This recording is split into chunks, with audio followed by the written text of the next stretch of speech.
সুন্দরবন জঙ্গলে একটা কাক প্রচুর ব্যথা পেয়েছিল। কা কা কা কা কাল রাতের ঝড়ে তো আমার ডানাটা ভেঙে গেল। ভালো হতেও 2-1 দিন সময় নেবে। ততদিন আমি কি খাবো? আর আমার খাবার তো পরের কথা, আমাকেই তো জঙ্গলের অন্যান্য জানোয়ারেরা শিকার করে খেয়ে ফেলবে। কা কা এখন কি যে করি? কাকটি একথা বলে কাঁদতে শুরু করলো। তারপর হঠাৎ সে বলে উঠল, কা কা সবকিছু পরে ভাববো, এখন আগে নিরাপদ জায়গার তালাশ করি, নইলে আমাকে জানোয়ারেরা ধরে খাবে।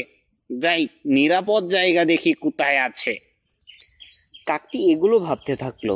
আর ভাবতে ভাবতে একটু সামনে যেতে না যেতেই সে একটা চিতাবাঘ দেখতে পেল। আর হয়তো আমার শেষ রক্ষা হলো না, এখনই হয়তো আমাকে চিতা ধরে খাবে। তবে হাল ছাড়লে চলবে না, পালাই, আমি পালাই এখান থেকে। কাকটি একটু সামনে গিয়ে একটা গুহা দেখতে পেল। কা কা ওই তো, ওইখানে গিয়ে লুকায়। কাক ওই গুহাতে গিয়ে ঢুকে পড়লো, কিন্তু কাক জানতো না যে এটা শিয়ালের গুহা। ব্যাপারটা কি, আমার গুহায় কাক? তখনই শিয়াল বাইরে চিতাবাঘকে দেখলো, আর তারপর সে চুপ করে গেল। কিছুক্ষণ পর শিয়াল গুহার মুখের সামনে এসে দাঁড়ালো, আর তারপর কাকের পথ আটকে কাককে জিজ্ঞাসা করলো, আমার গুহায় কি রে? কাক বিপদে পড়ে গেল, কিন্তু সে হতাশ না হয়ে তার বুদ্ধি কাজে লাগালো। কা কা আমি তোমার সাথে একটা সন্ধি করতে এসেছি বন্ধু। সন্ধি? কি সন্ধি? তুমি হলে জঙ্গলের প্রাণীদের মধ্যে সবচেয়ে বুদ্ধিমান, আর আমি হলাম পাখিদের মধ্যে সবচেয়ে বুদ্ধিমান। আর আমরা দুজন যদি একসাথে হয়ে কাজ করি, তাহলে আমরা হব সবচেয়ে উন্নত জুটি। তাই বলছি, আমরা দুজন কি বন্ধু হতে পারি? আমি বুঝতে পারছি যে তোমার অনেক বুদ্ধি আছে, কিন্তু আমাকে বুদ্ধিমান বলে যে বোকা বানানোর চেষ্টা করছো, তাতে তুমি সফল হবে না। কারণ আমি চিতাকে দেখে বুঝে গিয়েছিলাম তুমি চিতার হাত থেকে বাঁচতে ভুল করে আমার গুহায় ঢুকে পড়েছো। যখন তুমি বুঝেই গেছো, তাহলে তোমাকে সত্যটা জানাই। কাক শিয়ালকে সব খুলে বলল, সাথে আরো বলল, দয়া করে আমাকে তোমার গুহায় কয়েকদিন থাকতে দাও। আমি সুস্থ হয়ে গেলে তোমার জন্য নাতস নতস পাখির বাচ্চা নিয়ে আসব। আর তাছাড়াও তুমি ঝড়ে মরে যাওয়া যতগুলো প্রাণী তোমার গুহায় এনে রেখেছো, তা তো তুমি পচে যাওয়ার আগে খেতেই পারবে না। তাহলে আমার মতো কাককে কেন তুমি খেতে চাইছো? আমার প্রতি দয়া করো বন্ধু। ঠিক আছে, এত করে যখন বলছো তখন দয়া করলাম। আর তাছাড়া আমি যে খাবারগুলো এনে রেখেছি তা দুজন মিলেও খেয়ে শেষ করতে পারবো না। 5 দিন পর। কা কা আমি এখন পুরোপুরি সুস্থ বন্ধু। আমি তাহলে যাই। তবে হ্যাঁ, আমি আবার আসব, তোমার সাথে দেখা করব, আর তোমার জন্য পাখির বাচ্চাও নিয়ে আসব। পাখির বাচ্চা আনো আর না আনো, আমার সাথে কিন্তু দেখা করে যেও বন্ধু। বন্ধু বলেছো কিন্তু।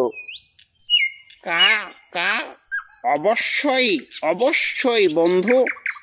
বন্ধু যখন বলেছি, তাহলে আমরা বন্ধুর মতোই চলবো, একে অপরকে সাহায্য করব।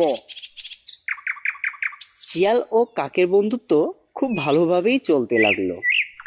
কাক যদি কোনো পাখির বাচ্চা পেত, তাহলে সে শিয়ালের জন্য নিয়ে আসতো, আর শিয়ালও মাঝে মধ্যেই তার খাবার কাকের সাথে শেয়ার করে খেত।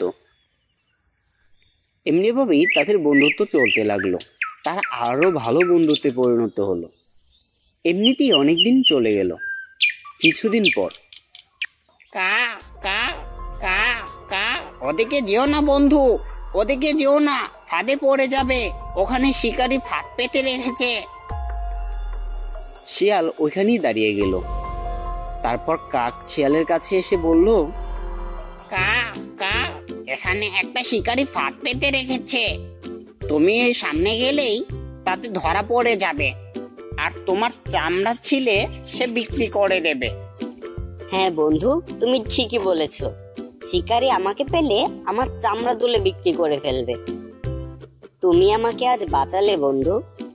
ধন্যবাদ বন্ধু, আমার জীবন বাঁচানোর জন্য। আরে এ তুমি কি বলছো? ধন্যবাদ আবার কেন?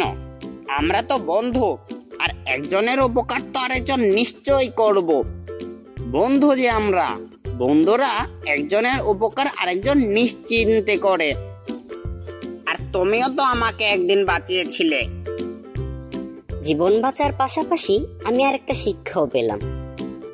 তুমি কি জানো বন্ধু সে শিক্ষাটা কি? কা কা কি শিক্ষা বন্ধু?